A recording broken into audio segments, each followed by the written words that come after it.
In this video, I'm taking exercise 3.1. Chapter is Data Handling, Class 7th NCERT book. Now, first question of this exercise is find the range of heights of any 10 students of your class. तो class तो भी है नहीं, तो हम इस question को skip कर देते हैं. Question number 2 you see organise the following marks in a class assessment in a tabular form. ये मार्क्स दिए हुए हैं, इसको टेबल की फॉर्म में लिखना है, टेबल बना के. ओके, तो फर्स्ट थिंग हमसे पहली चीज़ क्या करेंगे, पहले हम काउंट कर लेंगे कितने मार्क्स हैं. ठीक, 1 2 3 4 5 6 7 8 9 10 11 12 13 14 15 16 17 18 19 20. ठीक है, 20 मार्क्स, इसका मतलब 20 बच्चों के मार्क्स, ये भी कह सकते हैं आप. तो इसको टेबल फॉर्म में कैसे अरेंज करेंगे, तो this is the table here. Table में पहले आप लेंगे मार्क्स, बीच में कॉलम आएगा टेली मार्क्स का, दूसरा आएगा, थर्ड कॉलम आएगा फ्रीक्वेंसी. मार्क्स जो आपको टेबल डाटा दिया हुआ है उसमें जो मार्क्स हैं 1 से लेके 9 तक हैं. ठीक है, तो आई हैव रिटन हियर 1 2 3 4 5 6 7 8 9. आपको करना क्या है, हम फ्रीक्वेंसी और टेलीमार्क आप बताऊंगी इस चीज़ को. पहले फ्रीक्वेंसी हम लिखेंगे. फ्रीक्वेंसी मीन्स कि जो 1 मार्क है वो कितनी बार आ रहा है. ओके, तो अगर हम फिर से डाटा चेक करें तो चेक कैसे करेंगे, जैसे यहाँ पर देखिए अब 1 एक बार आ रहा है, जैसे आप काउंट कर लेते हैं, इसको काट दीजिए पेंसिल से. ठीक है, एंड राइट हियर 1 आया. तो 1 का टेलीमार्क होता है, ये टेलीमार्क बता देती हूँ. 1 के लिए ये होता है, 2 के लिए इस तरह से, 3 के लिए 3 बार्स बनाएंगे आप, 4 के लिए इस तरह से आप बनाएंगे, और 5 के लिए आप इनको कट कर देंगे. कट करने में आप ये भी कर सकते हैं या इस तरह से भी कट कर सकते हैं. ओके, दोनों तरह कैसे भी आप. इसका मतलब है ये पूरा जो एक है this is equal to 5.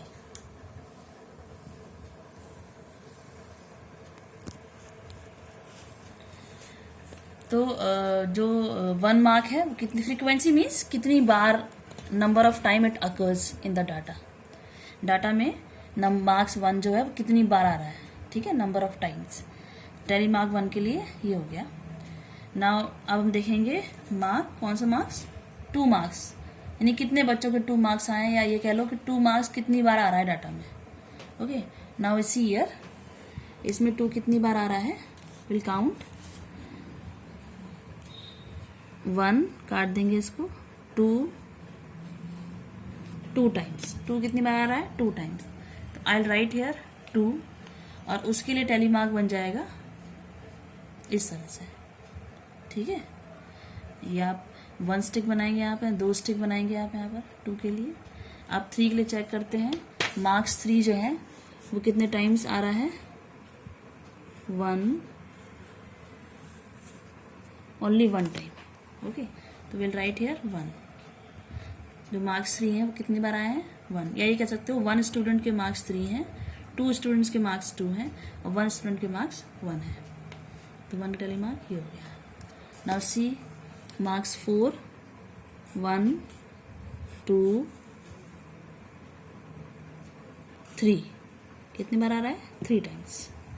Will write here 3, यानी 3 बच्चों के 4 मार्क्स है. 3 के लिए टेली मार्क ये हो गया. फॉर 5 के लिए काउंट करते हैं, 1 2 3 4 5 आ रहा है 5 times. 1 2 3 4 5. Okay, now let's check it for 6 के लिए 1 2 3 4 टाइम्स आ रहा है आपका 6. 1 2 3 4.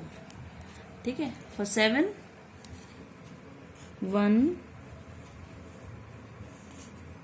2 टाइम्स आपका 7 आ रहा है. 8, ये सारे नंबर कट चुके हैं. अब क्या बचा, 8, एक बार 8 आ रहा है और एक बार 9 आ रहा है. ठीक है, तो एक बार 8 आ रहा है और एक बार 9, इसका टेलीमार्क 1. ठीक है, तो in this way you will represent the data in tabular form, यानी कि डाटा गिवन था आपका क्वेश्चन में, उसको हमने टेबल की फॉर्म में रिप्रेजेंट कर दिया। पहली चीज तो ये होगी। अब इस क्वेश्चन नंबर 2 में फर्स्ट पार्ट पूछा गया है, which number is the highest, कौन सा नंबर हाइएस्ट है। तो you can see here in the table देखिए, टेबल एक बार जब बन जाती है डाटा को पढ़ना इजी हो जाता है। डाटा से बहुत सारी चीजें, बहुत सारी इंफॉर्मेशन हम इजीली निकाल सकते हैं। अब इसको आप देख बता सकते हैं कौन सा नंबर हाईएस्ट है, 9, ठीक है। सेकंड पूछा जा रहा है which number is the lowest, तो सेकंड का आंसर क्या है, छोटा नंबर कौन सा है, 1, ओके। थर्ड का आंसर, थर्ड है what is the range of the data. ना सी रेंज का क्या मतलब होता है, तो लुक हियर, रेंज का फॉर्मूला है आपका जो हाईएस्ट वैल्यू है उसमें से लोएस्ट वैल्यू को हम माइनस कर देते हैं, ठीक है। हाईएस्ट वैल्यू क्या है आपकी 9 और लोएस्ट क्या है 1, 9 minus 1 is equal to 8। Range क्या होगी इसकी 8, ओके। इसका जो फोर्थ पार्ट है, find the arithmetic mean. Arithmetic mean को एवरेज भी बोलते हैं, ठीक है। अर्थमेटिक मीन का दूसरा नाम है एवरेज। तो अर्थमेटिक मीन निकालना है, उसका फॉर्मूला होता है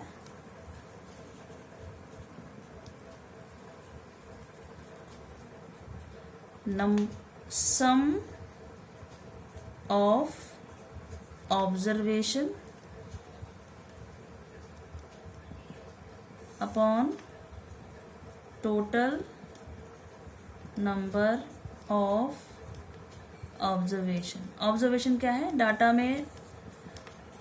में जो वैल्यूज आ रही थी, लुक हियर, जो ये डाटा में जो ये वैल्यूज दी हुई थी ये आपकी ऑब्जर्वेशन है। यानी यहाँ पर हमने किसका डाटा कलेक्ट किया था, मार्क्स का।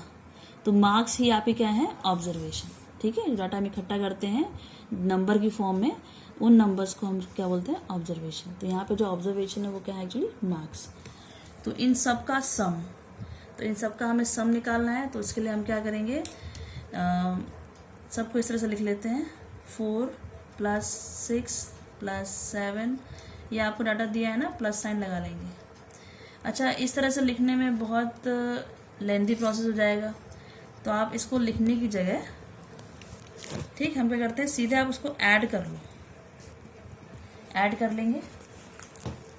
Now see here we have 4 + 6 is 10, 10 + 7 17, 17 + 5 is 22, 22 + 3 is 25, 25 + 5 is 30, 30 + 4 34, 34 + 5 39, 39 + 2 41, 41 + 6 47, 47 + 2 49, then 49 54, 55, 64,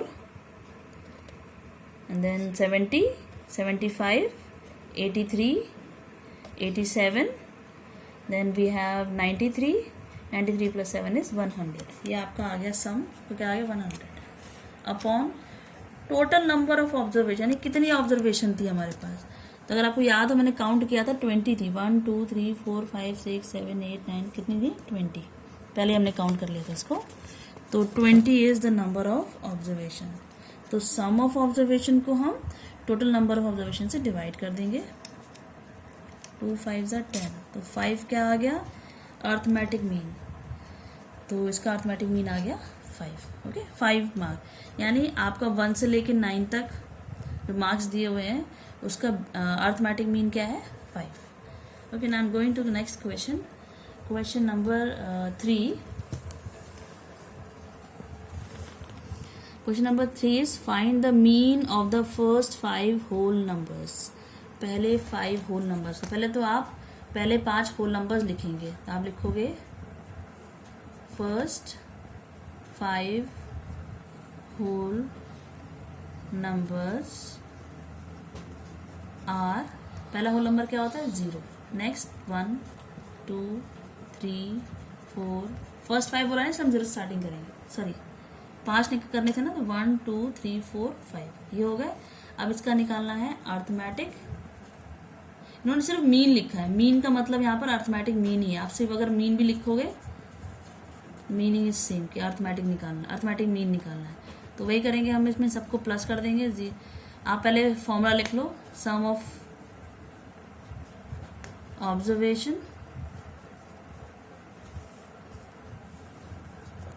plus total number of observation. जब आप फॉर्मूला लिखते रहेंगे तो आपको फॉर्मूला याद भी हो जाएगा। तो make a practice of writing formula. तो 0 प्लस, यहाँ हम ऐड कर लेते हैं, 0 plus 1 1, 1 plus 2 3, 3 plus 3 6, 6 plus 4 10, divide by observation कितनी है 5 ऑब्जर्वेशन ली थी, तो ये हो गया 5 2 10, 2 इज द मीन। ये आपका answer. Okay, likewise you have question number 4। Question number 4 भी सेम है, तो वो मैं आपके लिए छोड़ रही हूँ, आप करेंगे। Now I'm taking question number 5. Now I'm taking question number 5. See, following table shows the points of each player scored in 4 games. 4 game हुए हैं और प्लेयर है यहाँ पर। प्लेयर देखो A, B और C। तो 4 गेम में उनके क्या क्या स्कोर हुए हैं, कितने पॉइंट्स उन्होंने स्कोर किए वो दिया हुआ है। तो प्लेयर A ने गेम 1 में स्कोर किए हैं 14 पॉइंट्स, गेम 2 में स्कोर किए हैं 16 पॉइंट्स, गेम 3 में स्कोर किए 10, गेम 4 में स्कोर किए हैं 10 पॉइंट्स। वैसे ही बी का दिया हुआ है, गेम 1 में 0, 2 में 8, 3 में 6 एंड 4 में 4। सी ने गेम 1 में 8, गेम 2 में 11 और गेम 3 उसने डिड नॉट प्ले, उसने खेला ही नहीं है, और गेम 4 में उसने स्कोर किए हैं 13। तो फर्स्ट जो हमें करना है इसमें इस टेबल में, find the mean to determine as average number of points. Average और मीन एक ही चीज़ है, ठीक है। ए का एवरेज नंबर ऑफ पॉइंट निकालना है, इसका मतलब ए का जो स्कोर है उसका हमें मीन निकालना है। तो ए का स्कोर, ए तो जैसे फॉर्मूला है sum of observation plus number of observation. तो यहाँ पर एक्चुअली ऑब्जर्वेशन क्या है, ये पॉइंट्स। तो ए के लिए उसने कितने पॉइंट अर्न किए हैं, 14 प्लस 16 प्लस 10 प्लस 10, ये सम हो जाएगा अपॉन नंबर क्या होता है, upon total number of observation. तो इसमें नंबर ऑफ ऑब्जर्वेशन में क्या हो जाएगा, ये कितने गेम खेले हैं, 1 2 3 4, 4 गेम्स खेले हैं, 4 गेम में उसने इतने पॉइंट स्कोर किए हैं। तो mean is average score, average score निकाल रहे हैं ए का, इसको मीन भी लिख सकते हो आप, एज मीन, इसकी जगह अगर आप एवरेज नहीं लिखते हो you can write here mean also, दोनों में से एक ही लिखना है। तो क्या करेंगे हम इसमें, अब क्योंकि इसमें 4 ही ऑब्जर्वेशन है तो इसको हम प्लस करके दिखा देते हैं। पहला game, second game, third game, fourth game upon total number of games. कितने हुए game, 4। Will add this, 14 plus 16 is your 30, 30 plus 40 plus 10 50, 50/4। तो उसका स्कोर क्या हो जाएगा, इसको आप डिवाइड कर लेना है, ठीक है। आपको 1 ज़ा 4, 4 2 ज़ा 8, 4 5 ज़ा 20, ये इसका 12.5 उसका क्या है, एवरेज स्कोर। ये तो हमने इसका फर्स्ट पार्ट कर दिया। सेकंड पार्ट है, C second part, to find the mean number of points per game for C. Mean number of points per game for C, C ने निकालना है, ठीक है। Would you divide total points by 3 और 4 Y. अब देखो सी के लिए आपने अगर टेबल में ध्यान से देखा होगा उसने थर्ड गेम नहीं खेला, तो जब इसका हम एवरेज स्कोर निकालेंगे तो उसमें हम इन तीनों को प्लस करेंगे, तो ये कह रहे हैं कि हम इसको डिवाइड किससे करेंगे, 3 से या 4 से। अब क्योंकि इसने एक गेम नहीं खेला है, ये इसके स्कोर 3 ही गेम के हैं, इसलिए इसका एवरेज 3 गेम के जो पॉइंट्स हैं उनका एवरेज निकालना है, इसलिए हम डिवाइड भी 3 से ही करेंगे, ठीक है। ऐसे आप बी का देखो, बी में इसने पहला खेला है, उसमें 0.0 आए हैं, तो ऐसा नहीं कि इसने खेला नहीं है, इसलिए इसको जब हम ऐड करके डिवाइड करेंगे तो 4 से करेंगे। लेकिन थर्ड वाले में उसने तीसरा मैच खेला ही नहीं है, इसलिए इसको हम डिवाइड करेंगे 3 से।